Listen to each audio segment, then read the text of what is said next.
Yves Lefebvre, urgence attentat, qu'est-ce que ça signifie pour vous, les forces de sécurité? Le gouvernement a annoncé cette urgence attentat, ça change quoi déjà, pour première vous? mesure, c'est, je dirais, l'étanchéité de la frontière entre la France et l'Allemagne à minima ce matin, déjà. Ça va imposer un redéploiement, ça va imposer des mesures, je dirais, de restriction, de droit à congé, de rappel de mes collègues, bref, de renforcement de certaines mesures. Mais moi, je voudrais revenir sur les propos de monsieur sur, effectivement, les fichiers S. C'est un outil de signalement, c'est un outil. Voilà, c'est tout. C'est tout. Mais quand j'entends, sur votre antenne tout à l'heure, représentant d'un parti de l'opposition actuelle, mais on tombe dans la politique de caniveau, là. Et je peux vous assurer que les forces de l'ordre n'ont absolument pas besoin de ça. Ce sont les mêmes qui nous ont supprimé 13 000 emplois et qui viennent nous dire aujourd'hui il faut arrêter tout le monde. Mais avec quels moyens? Avec quels moyens? Soyons sérieux à un moment donné. Et je pense que l'unité de l'État s'impose par rapport à ça. Aujourd'hui, apporter à l'une des mesures à faire, c'est de reconquérir le terrain. Rappelez-vous, on en avait eu parlé ensemble, Mme Bachelot, oui. La reconquête républicaine voulue par Gérard Collomb.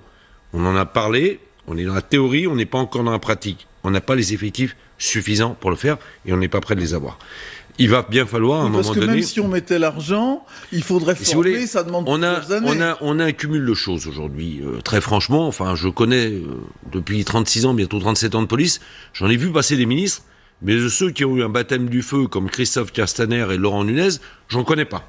Ils ont tout. Ils ont choisi le job, mais je sais pas, à un moment donné, s'ils s'attendaient à tout ce qu'ils veulent. Et franchement, nous non plus. On est dans une situation... Aujourd'hui, on manque à minima de 1000 fonctionnaires pour assurer le maintien de l'ordre. Et le maintien de l'ordre, entendons-nous bien, face aux pilleurs, aux casseurs. Quelle est la frontière entre le pilleur et le terreau? Elle est très fragile. Elle se réduit au fur et à mesure du temps. Preuve en est faite, là, on avait quelqu'un de droit commun.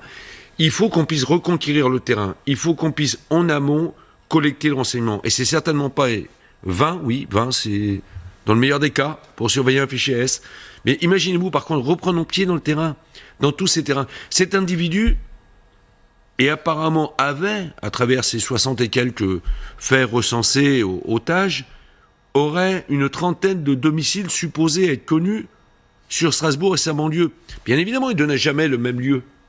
Ça évite, bien évidemment, de se faire, passez-moi l'expression, policière. Parce que M. Brouillard va très bien comprendre, ça lui évite de se faire sceller au plus vite, ça.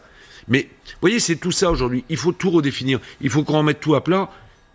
Alors, urgemment. Justement, vous nous avez parlé, Yves Lefebvre, de cette sécurisation, étanchéisation, vous avez prononcé le mot, de la frontière entre la France et l'Allemagne. Mais enfin, j'ai été députée européenne, j'ai habité Strasbourg, là, au lieu où s'est déroulé cet attentat. On voit mal comment on peut assurer l'étanchéité. On va assurer tous les contrôles. On revient d'avant, je dirais, la libre circulation au sein de l'Europe. Tous les contrôles vont être faits. Comme ça peut arriver sur certains événements. Imaginons-nous, on a le G7 au mois d'août prochain, à Biarritz. Bien évidemment, la frontière franco-espagnole sera remise en phase d'avant la libre circulation de l'Europe. Schengen n'empêche absolument pas. Bien évidemment que non. Et là, ce qu'il faut éviter à tout prix, c'est qu'on puisse avoir une entrée de potentialité de complices et surtout la sortie de l'auteur. Ce sont les mêmes gens qui traitaient les forces de l'ordre plusieurs samedis à répétition de sanguinaires, de brutes, parfois même de fachos, de pas faire de discernement. C'est les mêmes. Ça me rappelle les tristes images. Ces tristes images, pourquoi? D'après Charlie. Pourquoi? Parce que les scènes de Charlie sont restées dans toutes nos mémoires. Mais derrière, on adulait le flic. J'embrasse mon flic. Et après, samedi dernier, on voulait tuer du flic. Et aujourd'hui, on dit, le flic, il fouille pas assez. Il faut faire la part des choses. Il ne faut pas tomber dans un régime, j'avais dit, ultra sécuritaire, ou je dirais, sous une forme quasi de dictature. Faisons la part des choses, les Français ne l'accepteront pas, et fort légitimement. Yves Lefebvre, vous étiez avec nous il y a quelques jours sur ce plateau pour parler de l'état des forces de police après près d'un mois de conflit, de crise des Gilets jaunes. On imagine que les forces de l'ordre aujourd'hui sont épuisées et vous nous le dites d'ailleurs.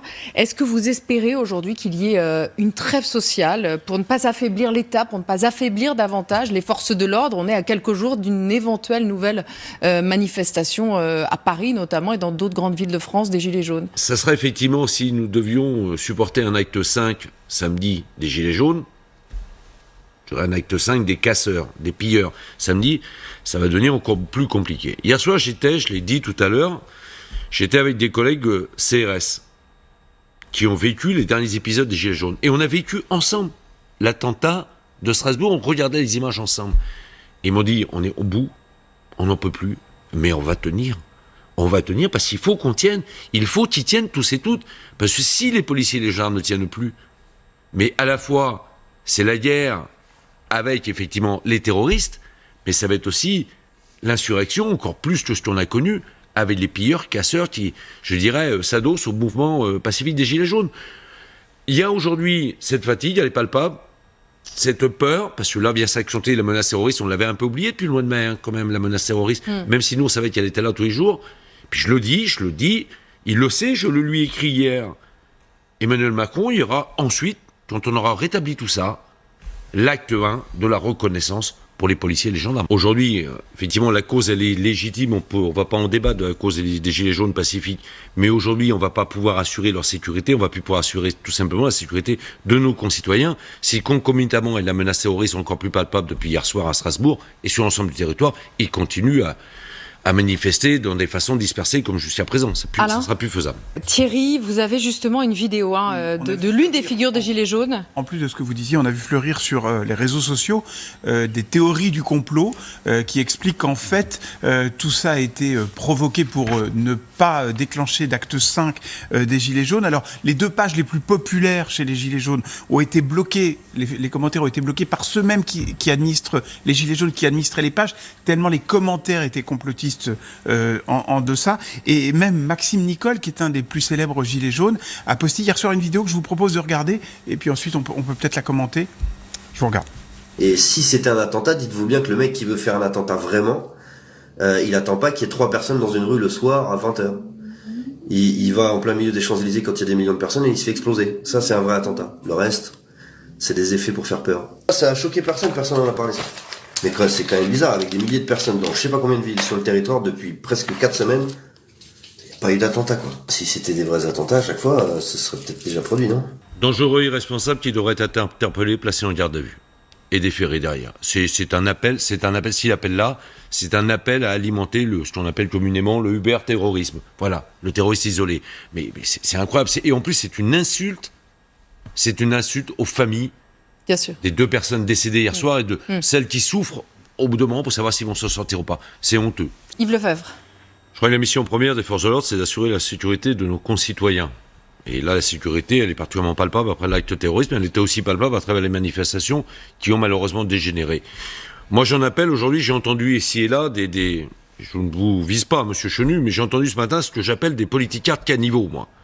Faire le procès des uns des autres, alors qu'aujourd'hui, on doit avoir une entité nationale, une unité nationale, une solidarité nationale, parce qu'une fois de plus encore, et Christophe Castaner l'a dit l'autre jour, l'une des seules choses que j'ai bien retenues ces derniers temps, c'est que le conflit politique ne doit pas être résolu par l'ordre public.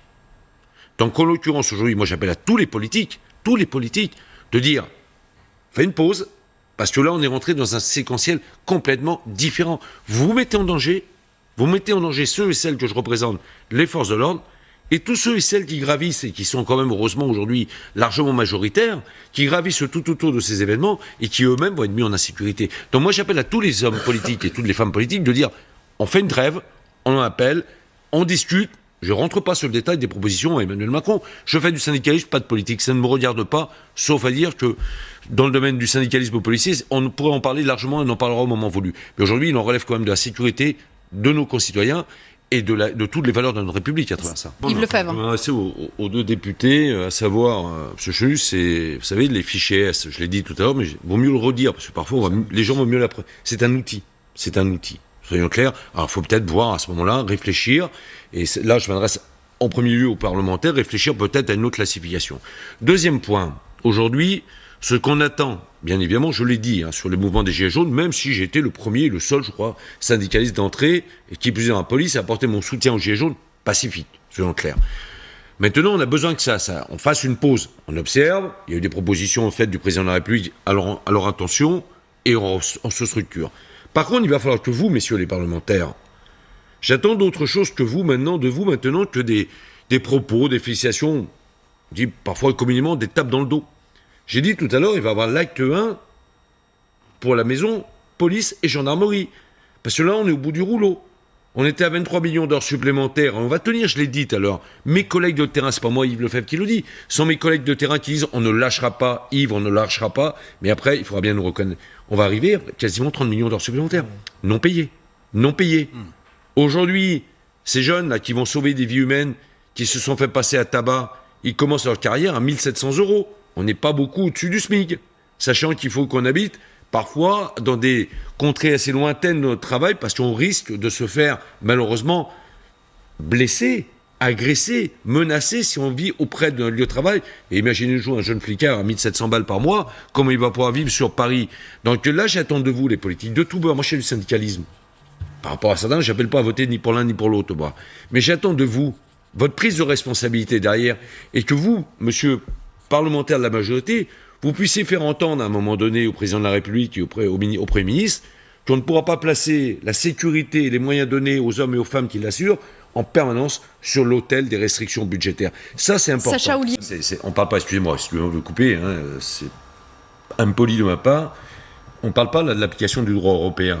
Parce que vous savez que le policier, à contrario du gendarme, le policier, lui, n'a pas de temps minimum de repos et, par le fait, n'a pas de temps maximum de travail. Un policier, aujourd'hui, peut travailler 7 jours sur 7, 24 heures sur 24. C'est ça, le droit. Et ça relève du temps de Jacques Chirac, président de la République, à l'époque, et de Nicolas Sarkozy, ministre de l'Intérieur.